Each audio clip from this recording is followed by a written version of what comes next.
So let's talk about what we're going to talk about today. Okay. Body language versus observing muscles. So what does that mean? There's probably 900 books in Amazon and Barnes and Noble, the two big manufacturers of books in the United States and Canada, about body language. Well, body language, as I've found over the years, is for the most part a series of learned responses. The crossed arms, meaning no by and stuff like that, we'll talk about in a little bit. But body language is observing what a person does during certain situations. However, mastering the art of observation, you're watching different things that people do with muscle movement subconsciously. Like if you were to ever pick up a baby, and we'll talk about that here very shortly, you probably pick that baby up and put it over the left side of you, heart to heart. Okay, that's love and nurture, and there's a reason for that. Okay, observing a person who is listening to you, who tilts their head one way or the other, can tell you immediate feedback of whether or not your message is getting through to them. Now, what we're talking about today is about your message being delivered and received. And not only received, but then sent on to others who need to hear your message. Okay?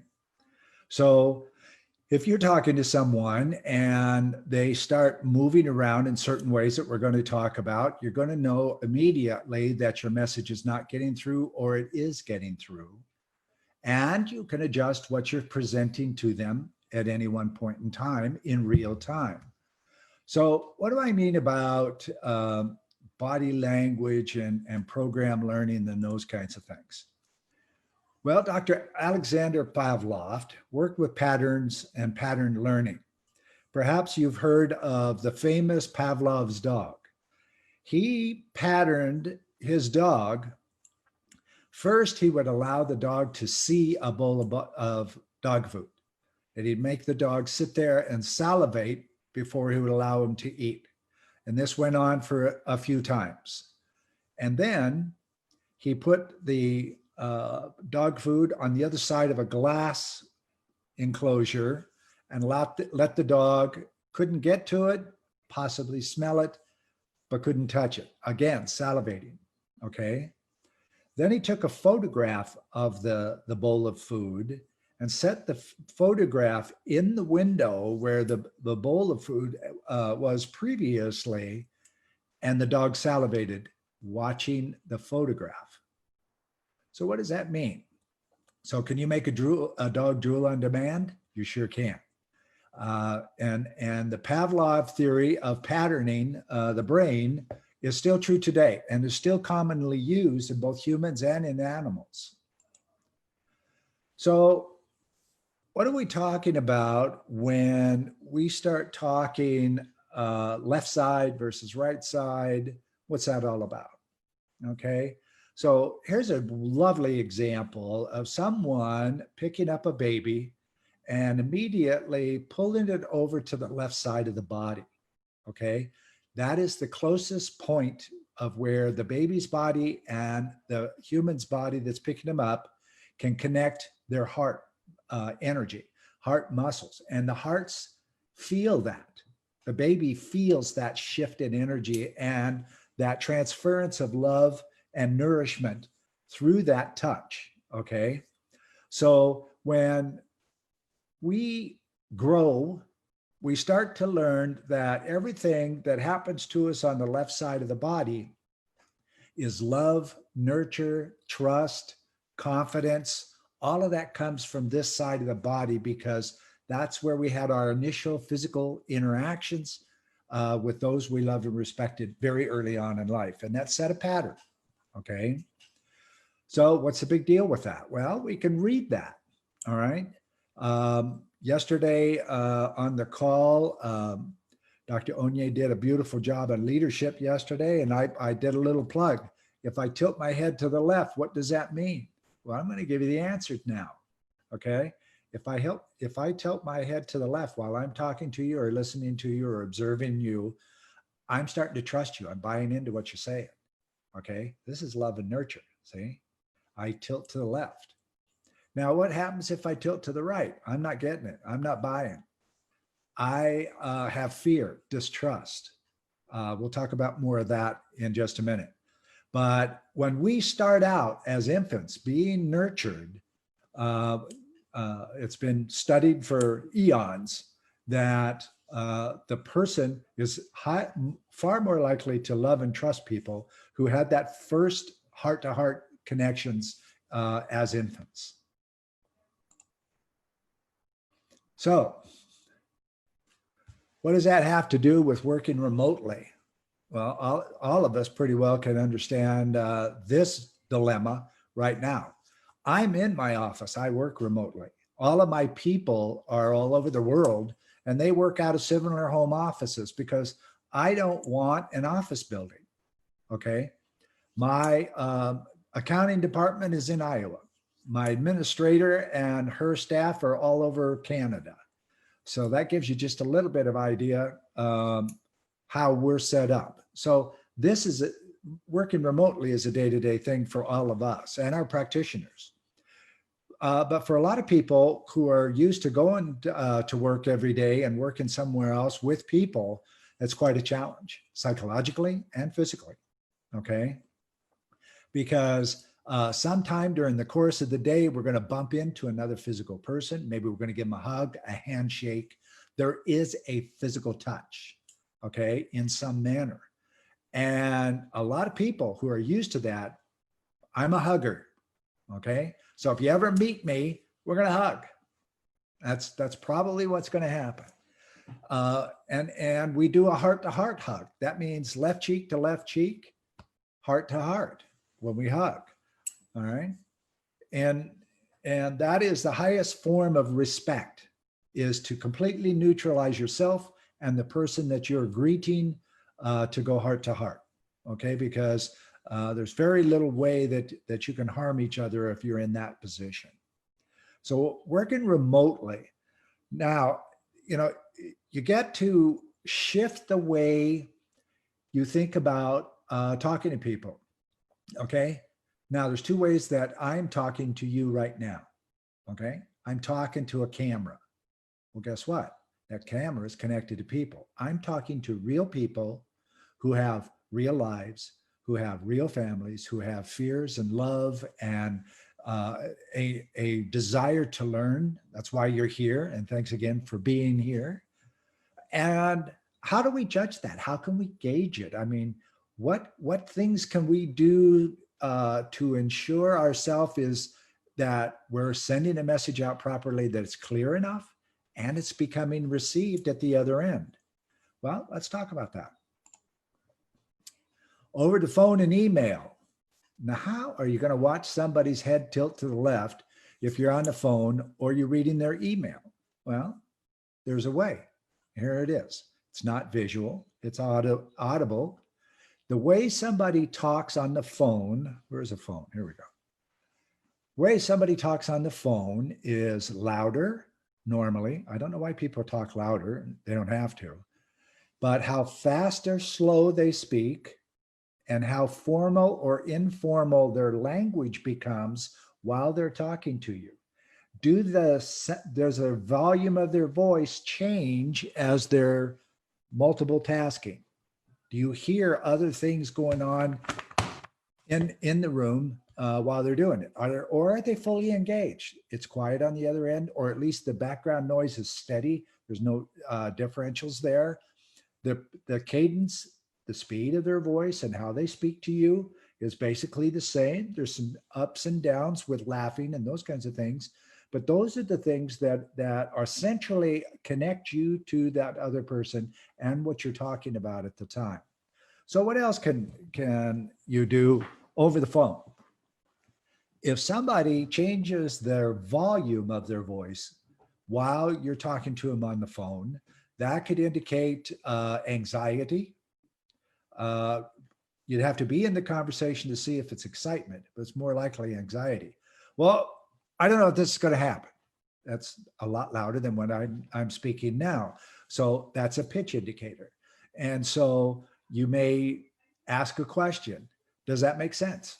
This is a writer downer, everybody, if you want to write this down. This question gets a positive response 97% of the time. Does that make sense? Okay. 97% of the time, a person's going to say yes.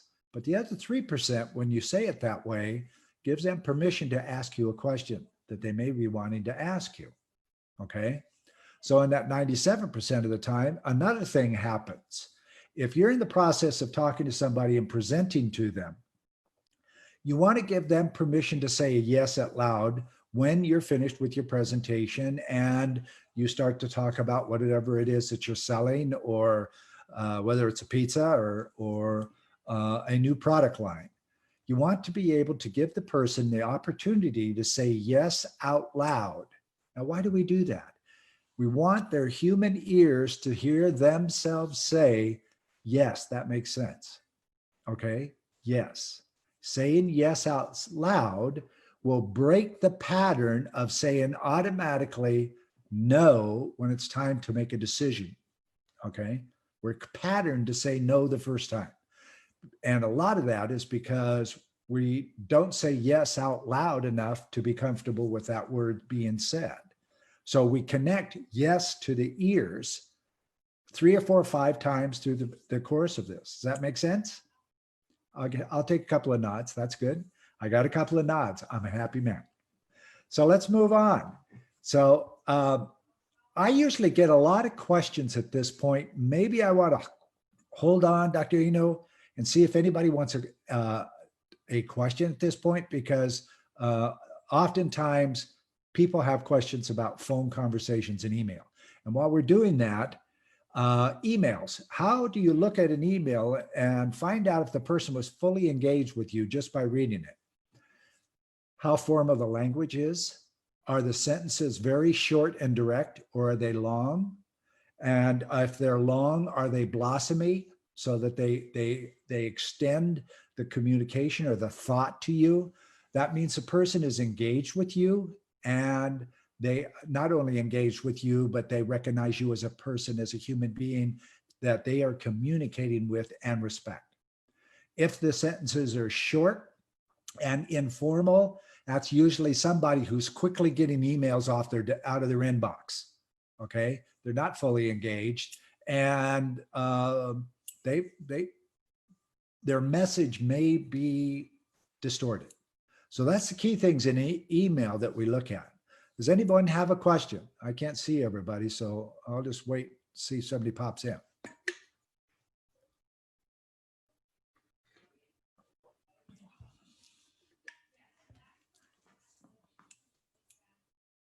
I'm going to mark this on the calendar. This is the first time I've got through phone calls and emails without a question.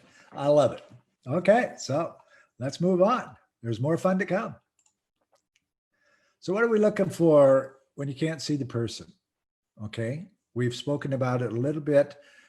Here it is laid out for you. Cadence, how fast or how slow they speak. Now, that is not necessarily an indicator of whether or not they're fully engaged with you. Now let's talk about cadence and how that can be different. Middle Easterners speak at a faster pace and Asians speak at a faster pace than, per se, Northern Europeans or Americans. Americans tend to be slow in their cadence of voice. So if their natural origin or their background indicates that their cadence is always quicker, then you pay a little less attention to how fast they're speaking. Now, if they are traditionally a slow speaker or come from America, let's say, where we speak slower, and all of a sudden they start speaking faster, that's anxiety. So you get to figure out what that is. Perhaps, does that make a sense? Is a good question. It's a lovely question to engage people with just on a regular basis, because it gives them freedom to say yes, like I spoke about earlier. And so cadence, now anxiety and cadence and speed, that can be a good thing. It can be a bad thing. You get to decide what that is based on your conversation at the time. Someone saying something very quickly to one person could indicate high anxiety, whereas they say it to another person who speaks that fast in their language. That's just normal vernacular. So depending on who you talk to and observing them as a whole, we're observing all that we can, both auditorily and visually, whether it's an email or in person or on Zoom like we are doing right now. So formal language. A person who's very comfortable with another person will tend to use more informal language, buddy talk, okay? A good example would be, so what's up, partner? What's the latest on you? Or, hello, my friend, what's going on? Okay, that's informal language. Now let's talk about formal. Good day. I'm so glad to see you today. How can I help you? Or how is your day going? I haven't seen you since we were together. How is your family? That's formal speak, okay? Do you see the difference? I'll take a few nods. There we go. So formal versus informal can indicate to you also of the person's comfort level with you, okay? Deep breaths. A lot of people misunderstand deep breaths. My wife, for instance, she takes deep breaths while she's thinking. She's not upset about anything. She doesn't go, some people, that's high anxiety and they just need to come down a little bit. When my wife is really connected to her mind and she's thinking about something, she'll, I like it, let's do it. Okay, there's a difference. And deep breaths don't necessarily mean it's a bad thing. Okay, I got some smiles out of that. So let's talk about deep breaths a little bit more. There are certain societies where they are taught not to react or say something too quickly. So they inject a pattern of a deep breath before going forward. Well, I think we can do this. Let's move forward. I don't know. Now, I want you to watch me again. Watch how I do this, because I'll look straight at the camera this time. Yeah, I think that's good. I just don't know. Did you see how my head went to the left side of when I was connecting to you and I was about to buy into what you were saying, but when I have a hesitation, not necessarily a lack of trust, but could be some confusion or a need for a question. So that is subtle nuances of subconscious muscle movement. If you were to take a line down the center of the body vertically, everything from the center of the line to the left, this is the left, by the way, I'm sorry I didn't say that earlier, is love, nurture, trust, confidence, open communication. The other side, and we'll talk about in more detail in a little bit, the other side is distrust, confusion, fear. All of those types of things are on the right side of the body, okay? Background noise. Background noise we've touched on just a little bit before. That's busy background noise. But if my air conditioning kicks on and you can hear it in the background, that's background noise, but it's something that you don't even engage in. Okay, does that make sense? See, I'm getting at least up and down movements. I like it. Thanks for staying engaged. So background noise is not necessarily a bad thing, but it can certainly be a good thing as well. And that is, if whatever background noise there is, and I just had a conversation over Zoom this morning where there was a lot of background noise talking to my mentee. I'm mentoring a high school student who just graduated and get ready to go to college in America, in Liberia. And there was a lot of stuff going on in the background. But I could tell by his voice and the cadence of his voice that he was fully engaged and fully present with me. So background noise does make a difference depending on what types of background noise that you become aware of. So this isn't going to happen anytime soon, but this is a big part about the networking and doing business is live events. So how do you prepare yourself to go to a live event? What are some of the things you should do before you get there? What things should you check out before you get there? How do you enter the room? How do you look around? Let's talk about that. First and foremost, before you get to the place, I recommend that you go to the restroom, and if nothing else, just look yourself in the mirror and wash your hands. Washing your hands is a psychological calm down approach. Just washing your hands connects you physically to your body. And it's not a bad idea if you've been running around, especially COVID and post-COVID, to wash your hands anyway before you move around in a live event, especially if you're getting ready to eat some food or anything like that. So go to the restroom and utilize it. Get in front of the mirror. Check yourself out first. So what does that mean? How's your breath? How many times have you been to an event and spoken to somebody who has garlic all over their breath? You kind of step back a little bit, right? You don't engage somebody necessarily with onion breath or bad breath because they didn't take care of themselves and their mouths before they came into the room. So what else? Have you ever said hi to somebody and they had lunch in their teeth? This has happened so many times to me. Not me doing it, but somebody else. And I'm one of those people who will say, hey, you got a little mush in your teeth there. You might want to go check that out, because that's embarrassing. There is nothing worse than you going through a live networking event, spent a lot of time with people, noticed how many of them were smiling at you while you were talking to them. And then you had to go to the restroom. And when you're in the restroom, you're washing your hands and you look up and you have lunch in your teeth. You could die. You could die right there. It would be just, oh my God. So make sure and check yourself, okay? And it's not a bad idea to smile in the mirror, okay? Why do you want to smile in the mirror? Break the ice. Smile shifts your awareness, shifts your confidence, and puts you into a different frame of mind. Here's another thing that I recommend before you walk out of the restroom. Superman or Superwoman pose. What does that mean?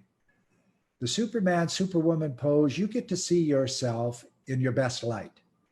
And when you touch your hips, it's psychological that your confidence level markedly improves, okay? So give yourself the Superwoman or Superman pose just before you walk out of the bathroom. And if there's other people in there, they're not going to pay attention. You're just going to go like this, Superman, 1 second, and you're there, because it only takes a split second to do it. But if you're alone in the restroom, hey, spend some seconds, 10, 15 seconds, and tell yourself how nice it is, right? So, oops, where'd that go? So when you're about to go into the room and engage people, what are different things that you should do? At first, unless they are a very close personal friend, keep yourself 3 or 4 feet distance away from the other person, and allow the conversation to come closer as your connection comes. Because at a wide distance, you can be professional and cordial. People tend to become more personal as they get closer to each other. And other people, especially when they don't know you, have a real problem with you getting into their space. They get very nervous and tight. You don't want that to happen, okay? You want to be open and friendly. More times than not, I will not step up closer to a person. I find they come to me, and that's fine, okay? Does that make sense? Good. So we're smiling and we're about to enter the room. So what do we do when we enter the room? Here's what I recommend you do. As soon as you step into the threshold of the room itself, okay, you take a scan of the room. So what's a scan of the room? You look just smoothly through the room and see for 2 things. Where's the groups that are open, and who do you know in there that you're looking for or you want to talk to, all right? But there's a third thing. You might want to write this one down. There's a third thing. who in the room, when you walked in and just casually scanned through the room, turned and engaged you for more than a split second? Okay. Now, it could be a person of the opposite sex, and we won't even go there because I'm not going to put that in my presentation. More importantly, there was a reason energetically, physically, perhaps in the social media world, they know you or have seen your face on LinkedIn or wherever, and they recognized you. Okay. And when they engage you, eye to eye contact, even though if it's across the room, that is certainly somebody that you want to talk to before the end of the day, or they're probably going to come and talk to you. Okay. What else does scanning the room do? Well, it shows you some groups that are open in their stances to another person walking up and engaging the group. So what do we see here with these four people across the room? Right now, both groups, they're in two sets of two, if you notice. The second from the right gentleman, I think you can see my pointer. This gentleman is closed off from these two here. He's engaged with this person and they're talking. But if you see their feet are in an open stance. So you could walk up and engage these two. Now, for the same reason, these two are engaged. This gentleman is cutting people off from this side over here because he has his right foot slightly forward. However, between the two of them, you could walk up to any or all of the four people here and engage them into conversation. They are open in their psyche to more people joining their group. So there's another possibility. Well, we've got two things going here. All right. The lady on the far right has her foot back, which kind of indicates an open movement. But it also can indicate, because this gentleman has basically cut her off with his energy, it's also either this woman is getting ready to leave, or these two just kind of stuck talking beside each other to these two who have closed off the group. These two are going to talk no matter what. They want to talk and have encouraged these two to engage in them. But their basic stance down here indicates they are not open to other people coming into that group. All right. So what's happening here? This one is a closed group completely. The woman has facing him, she has her left foot forward and across the energy, or the front of that group, cutting off the energy and engaging this person. And she does not want anybody else to engage in this conversation, whatever the conversation is. Not our problem to figure out. That is not an engageable situation. The only way that you could possibly engage, the only way that you could possibly engage these two would be if you know them personally and you want to say hi. If they move to open up after you say hi to them, they're telling you that it's okay to join them. If they don't, walk away. Okay. So, my friend with the crossed arms, what did crossed arms do? Well, think back when you were a child, or maybe yesterday, and somebody was talking to you who were upset with you. What do? They cross their arms and they tilt their head and they say, I am so important. I am so disappointed in you. I can't believe you did that. Anybody have that situation? I was not the best student in school. I never stayed in my chair in school. So I got those crossed arms a lot when I was a young lad. But it also means something else. Okay. Here's something to pay attention to. Not only women, but men too can be uncomfortable in a room that's quite cold. And the natural response is to cross their arms in front of them and use that as additional heat. So making the assumption that this gentleman is in a no-buy could be a big mistake for you, okay? Now, let me tell you a story about somebody who was standing in front of me just that way. It's in my book too, Profiling for Profit. The gentleman I had met at a networking event, okay, and invited to my store. I was making custom clothing at the time. Late last century, I love saying that, back in the 1990s. And he was decided that he liked my look and the clothes I was wearing. And I could tell by the clothes he was wearing, he could afford my expertise. So we were in the store. I showed him some fabrics and some base models that would work very well for his body style. He was very difficult to fit. Okay, he had a short body torso and long arms like I do. I'm a monkey arm. So buying stuff off the rack just don't happen very often. So we're talking, and I'm giving him the presentation about how made to measure and custom clothing is a better idea for him than to leave Minneapolis, Minnesota, and travel to New York and Chicago or LA 2 or 3 times a year to find somebody who's got a tailor shop good enough to cut his clothes. Okay. And he's standing in front of me just like that.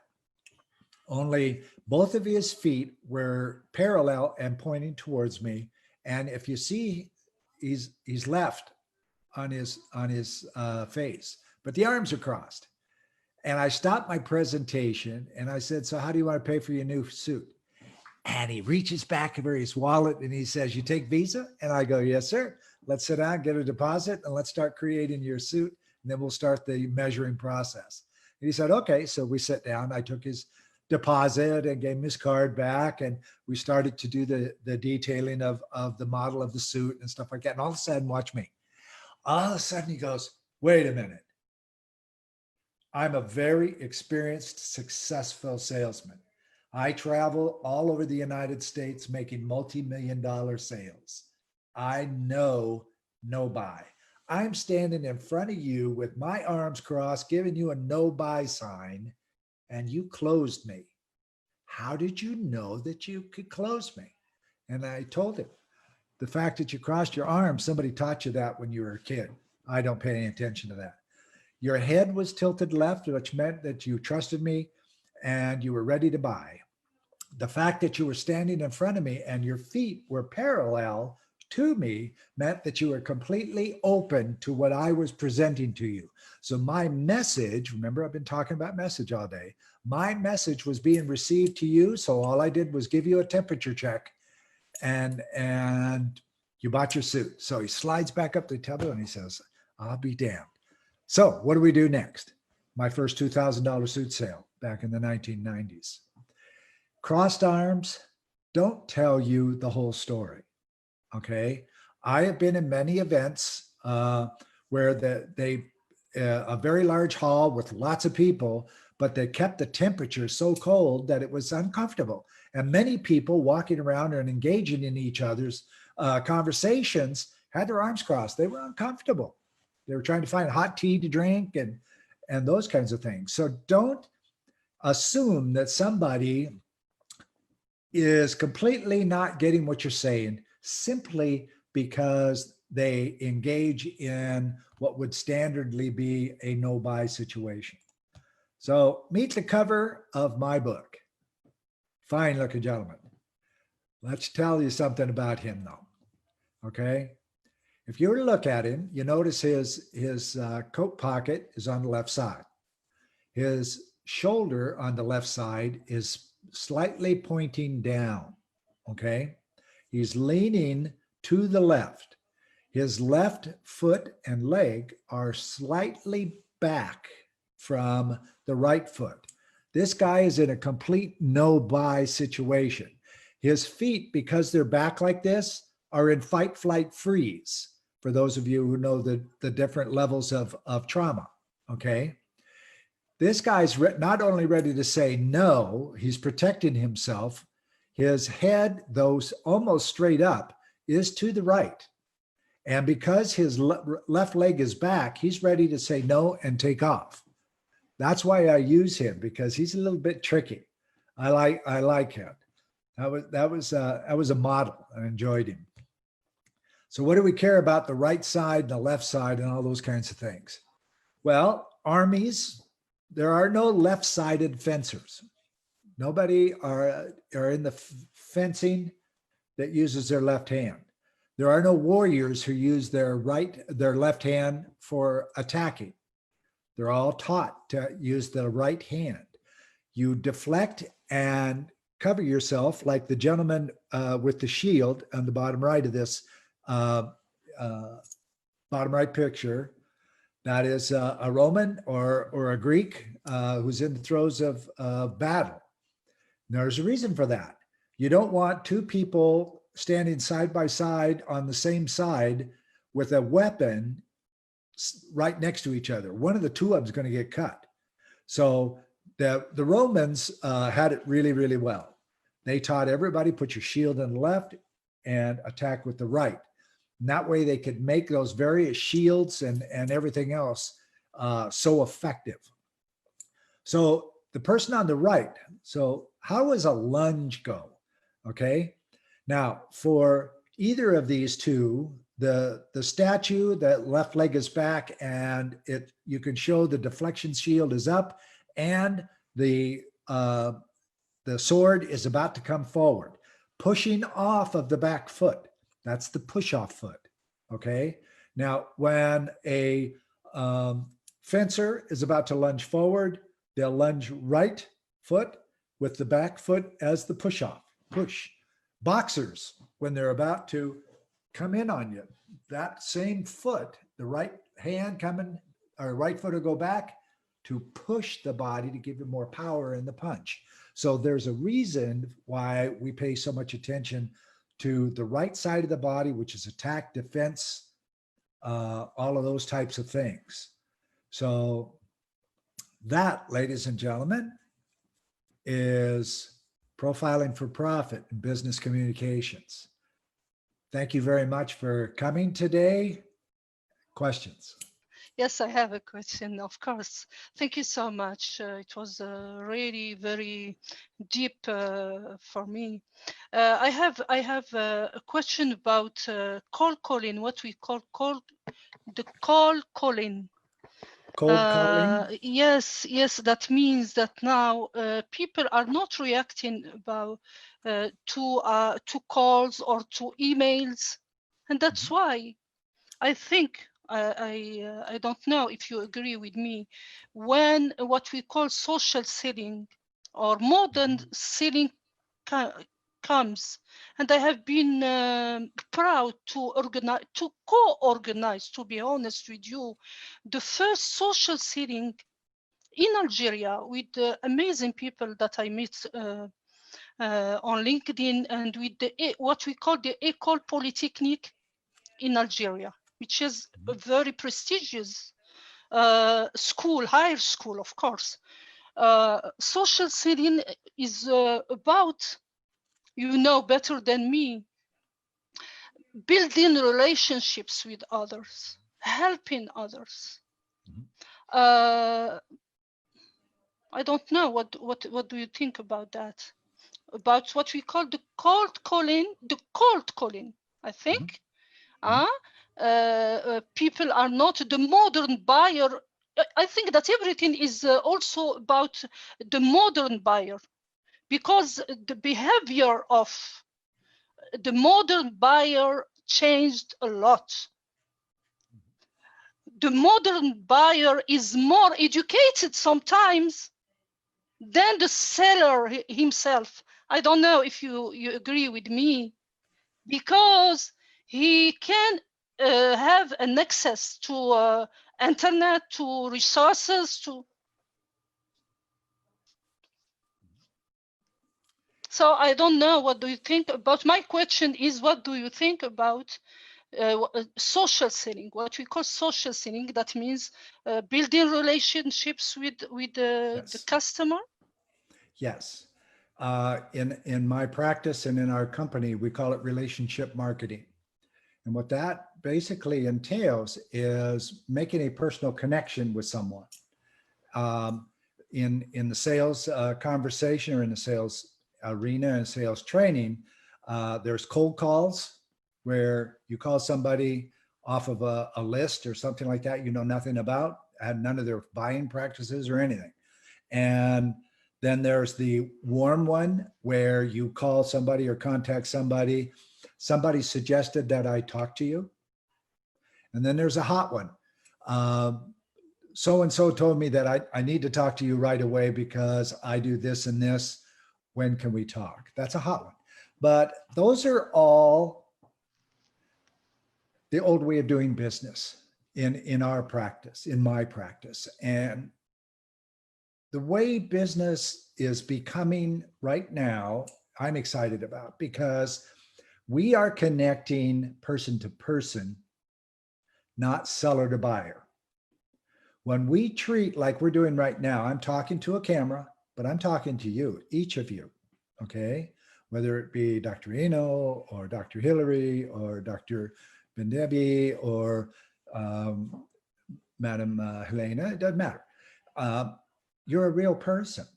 And even though we're discussing back and forth, whether it be over a phone or we're reaching out on an email, the person who's reaching out must keep in their mind that they're reaching out to a real person who has real anxiety, real love, real fears, everything going on in their life. They may or may not have a reason to buy from you. But here's the thing. I've been talking all through today about message. Let me tell you a beautiful story of my best custom clothing client back in the 90s when I was selling clothes. I sold custom clothes to the Pillsbury Corporation's top people. And when you went to the corporate building and you park in parking, you gave your keys to your car and they valeted it if you were a guest of the top floor, okay? And it didn't matter winter or summer, this is Minneapolis, and it didn't matter winter or summer, while you were upstairs, they would wash your car. So you had a nice clean car to come back to when you came back downstairs. It's a beautiful service. Well, there was a terrific young man who washed my car every time I go up there. And he'd always say hi to me. We'd talk a little bit about back and forth. Very nice young man, Pete. One day I came down because I wasn't upstairs for very long. I just made a delivery and he was still washing my car. And he said, "Oh, sorry, Mr. Nichols. I'm not done yet. Can you wait a minute?" And I go, "Sure, no problem. Go ahead, Pete." And while he was washing, he says, "You know, you always wear these beautiful suits and ties and stuff. Where do you go to buy them?" And I said, "I make them." "You do?" I said, "Yeah, I'm a tough guy to fit. So getting into custom clothing was a good idea for me." And he says, "My uncle has a tough time getting clothes." Okay. And so what do you do with that? Now, ladies and gentlemen, I could have answered this kid washing my car by saying, "Hey, don't worry about it. Just have your uncle look up custom clothing or something," and just forgot about the kid. But I didn't. I respected him. He was a fine young man. And I told him all about the custom clothing process, kind of like the guy with the crossed arms I told you about earlier. And he said, "That's terrific. I think my uncle probably ought to talk to you. Can I have your business card?" I said, "Sure." Gave him my business card, not knowing if I was ever going to hear from the uncle. Well, about 3 days later, I get a phone call in the middle of the morning, and it's Pete's uncle. Okay. "Hey, you Nichols?" "Yeah." "Hi, I had my nephew, Petey, come over for dinner last night. He's a swell kid. He washes your car over to Pillsbury building. He says you can make suits." I go, "Yes, sir. Pete's a fine guy. I like him." He says, "Yeah, he is. He's a little knucklehead, but he's a good kid." So when can we talk about custom clothing? So we set up an appointment. I made him a suit. This man has never, ever put a suit on that did not have multiple alterations necessary before he could wear it. 2 months later, we had the suit in, and he came down to the store so we could put some ties and stuff together with it. He walked in the try-in room, walked out smiling from side to side, grabbed me and hugged me, I was concerned. And he said, I can't believe this. I have never put clothing on before that I could wear. This is absolutely amazing. And ladies and gentlemen, he bought $35,000 worth of his first buy, $35,000. And he bought a whole lot more. He was this executive vice president of Wells Fargo Bank's Midwest, for anybody who knows American banking. Wells Fargo's a pretty big place, okay? And so this kid washing my car, the message wasn't for him. The message was for his uncle, who became my biggest custom clothing client. That's relationship marketing. That is sending your message of what you do, who you do, when you're doing, who you're looking for, and why you're looking for them to messengers who will either receive and become who you're looking for, or they'll pass it on to 10 or 20 people that they know who should be looking for you. That's relationship marketing. I hope that answered your question, Dr. Bentibi. Hello, I do have a question. Hello, Helena. Hello, everyone. First of all, thank you. This is an amazing subject. Oh, thank you very much for your talk last week. It was great. Yes, I am very interested about this type of subject. Well, actually, I'm related with energy and everything that is related with energy, electricity, and our own energy, because Yes. it's so important how we actually, what we are as a human being, and what actually we get the feedbacks from others, how they feel about us. So this is inner work, and I had the chance to read about your work. I had the chance to hear and listen for you today. And thank you so much. Very inspiring. And I really appreciate it. Thank you. So wonderful. I have my question. Thank you. My question is related with the arms crossed like this. Yes. Okay. Why? Because I do that a lot of times. And I realized that why I do that is actually because I am trying to get my distance from someone. From my own personality, I don't like people get too close to me. I don't like it. It's the way I am. And I do not do that to anyone as well. And I realized when I do that, and I do that a lot of times, not because I am annoyed or it's just most of the times because I'm how do I say this? I'm standing my point of, okay, please don't come nearby. Is this common, or do you think this is like this technique that people use, just like I can have it for my own, but it's not regular, it's not normal for everyone? This is my question for you. Is this a sign that we can get from others as well, that they are actually trying to take their distance? Or do you think it's just my way on my personal technique? Well, first off, keep it. I brought up this graphic because this is a respectable distance that somebody should be talking to you unless they're your personal friend. Okay. I'm not sure. That's about 3 feet in feet. I'm not quite sure how much it is in meters, but somewhere around that area, somewhere far enough for you to reach out to shake a hand, not simply just put it in front of you. Some people are very physical and they are unsure of themselves, so they got to get right up there. Okay. In America, there's probably some overseas as well, but in America, used car salesmen or that kind of stuff, they're right there in your face. Even on a camera right now, if I jump up here like this, most of us have a tendency to sit back, right? And it is energy, and we get to respect each other's energy. Like I'm showing in this example right here. If you and I, Helena, would start a conversation, I've never seen you before, don't know anything about you, okay? Because I'm also energy conscious, I would stay back just a little bit so I could feel who you are. because I might not want to get close to you. Okay. And there again, I might be in an energetic position that would not be a positive experience for the other person. I'm always thinking about the other person. I'm fine. I'll get through today. But again, if I'm sending a message, my energy, the way I stand in front of people, the way I engage in them, is to be present directly with them. And presence is the point where manifestation becomes action. You guys might want to write that one down. That was an excellent one. And what does that mean? Presence means I'm not in the future worried about what's coming. I'm not in the past reliving what's there. I'm present. I'm here. I'm now. I'm engaged with whoever I'm engaged with, or who all I'm engaged with.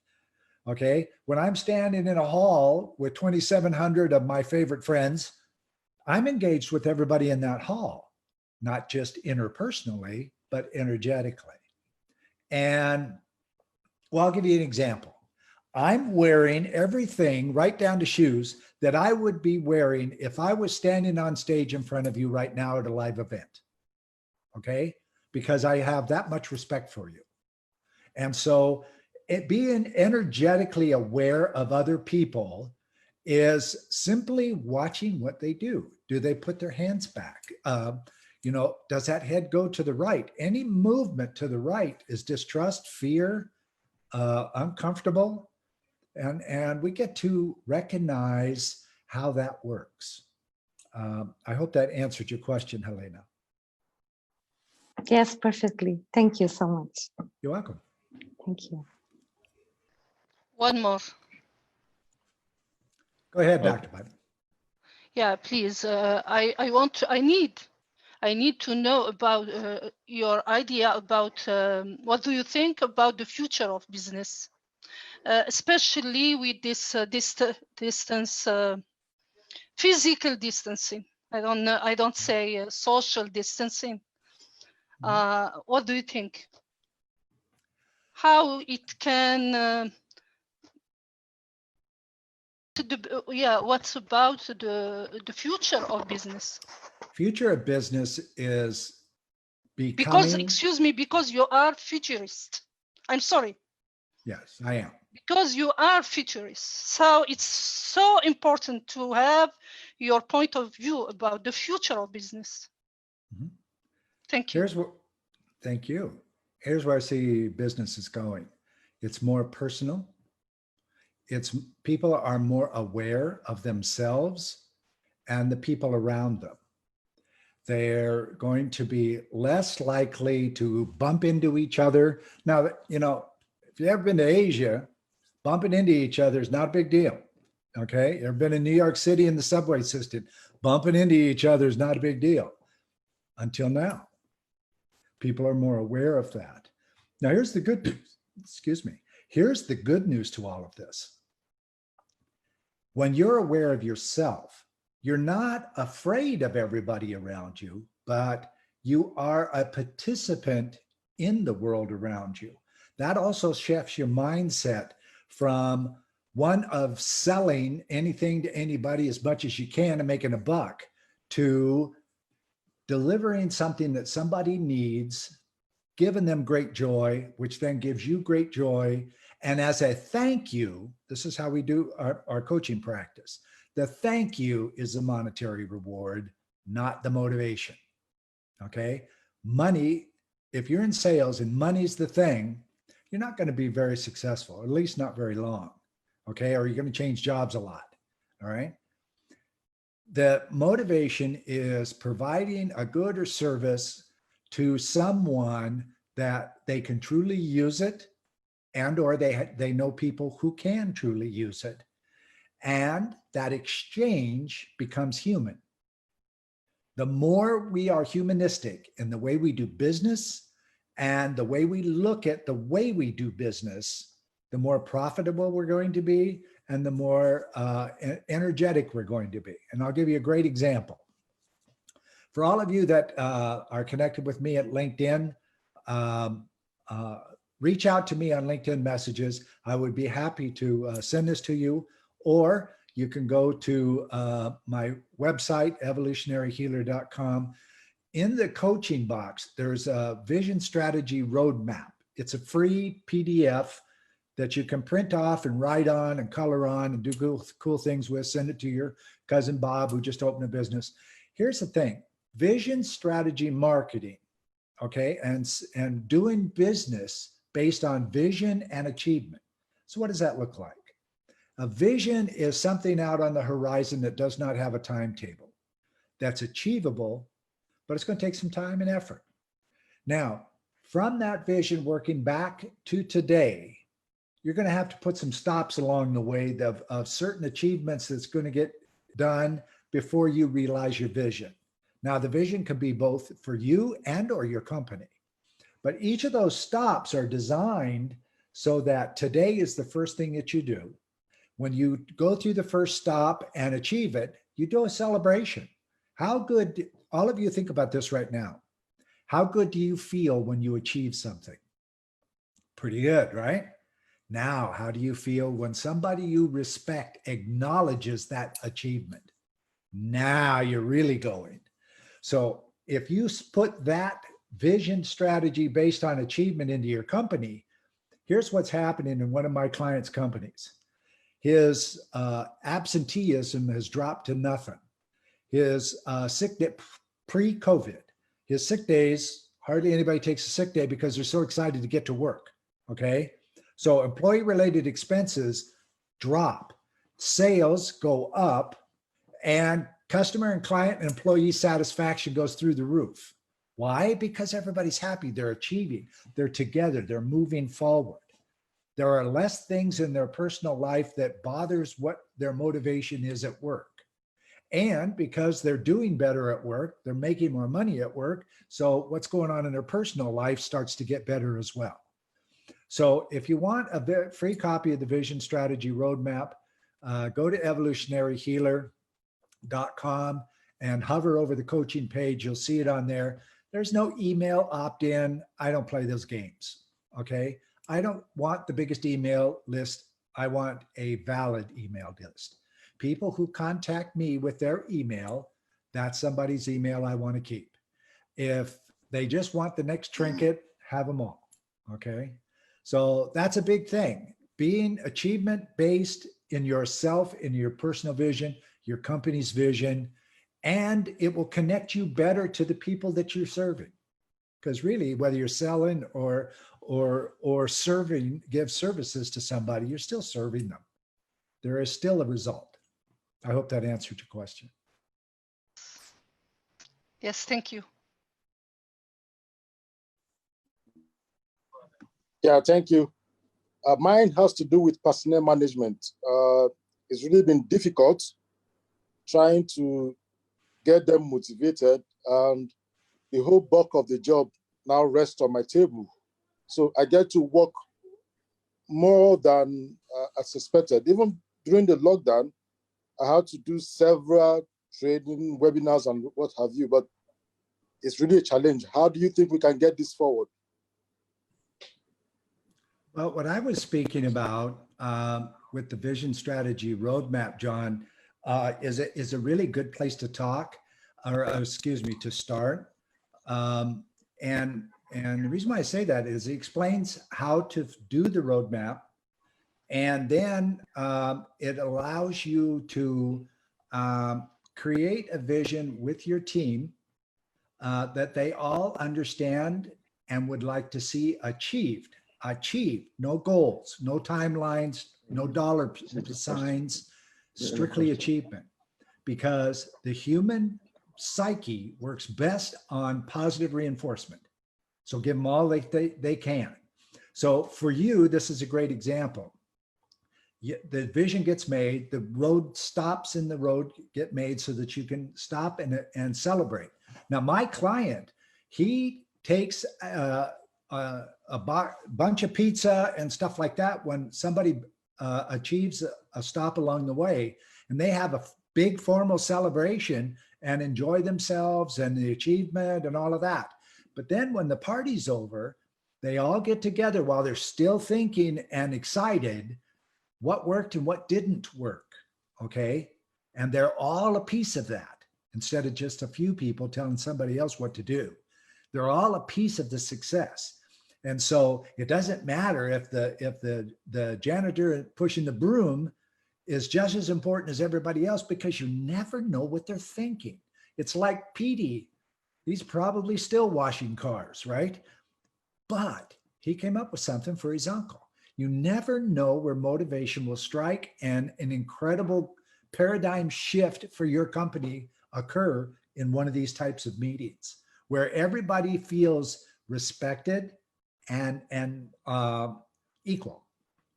Everybody in the room is equal when you're sitting down there. It's like King Arthur and his round table, right? Everybody was equal at the round table. King was king, but everybody still had a say. Your people stay much more motivated and more inclined to come to work.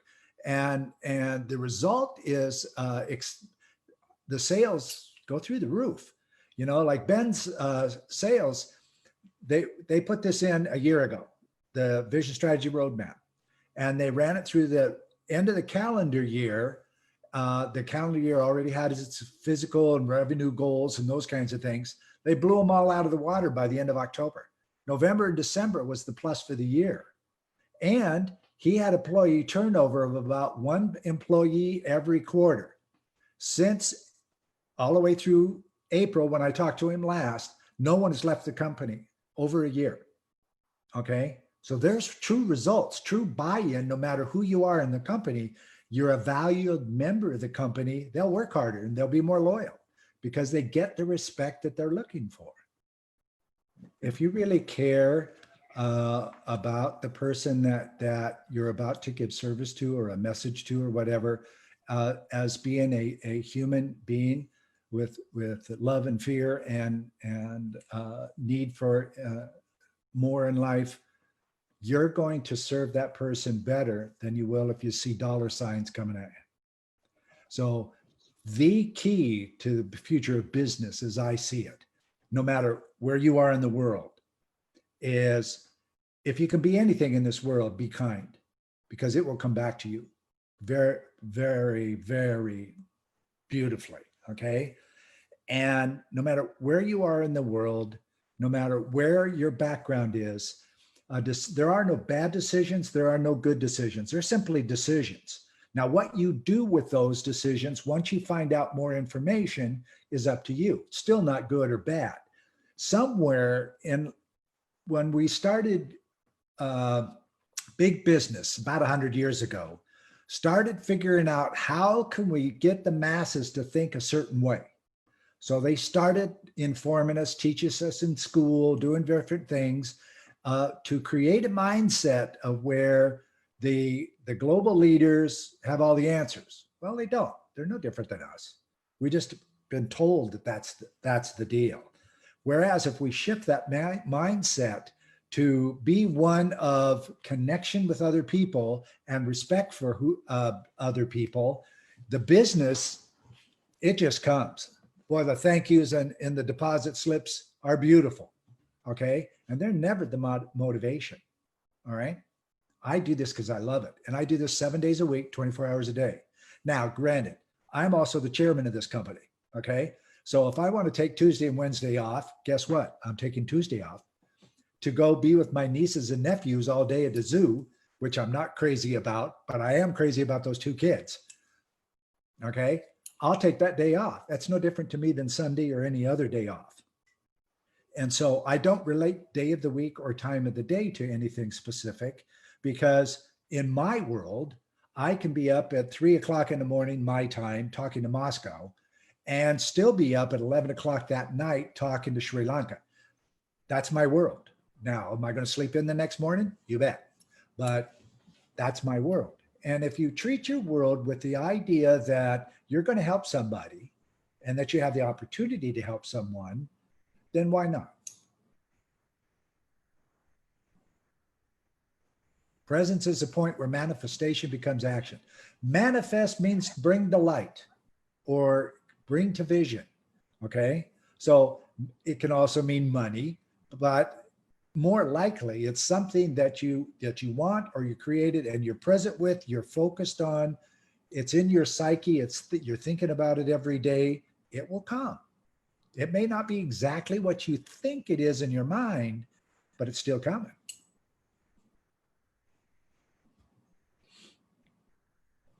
Oh, thank you, Aluoba. Thank you, Ambassador Terry. Thank you, everyone, for tuning in. It was great. So, any last word, Ambassador Terry, before we call it a day? Just thank you so much, Dr. Eno. And this was a great opportunity to get my voice out and plug the old book. It's it's funny. I'm in America. You'd think I'd sell more books in America than I would anywhere else in the U.S. in the world. Italy is outselling the United States by 400%, and I don't hardly know anybody in Italy. Go figure. That's just the way it works in the world. Okay. I'm not looking for the thank you. I'm giving the service. The thank yous are profound though. And thank you all for being here today. It's an honor to have spoken for you today.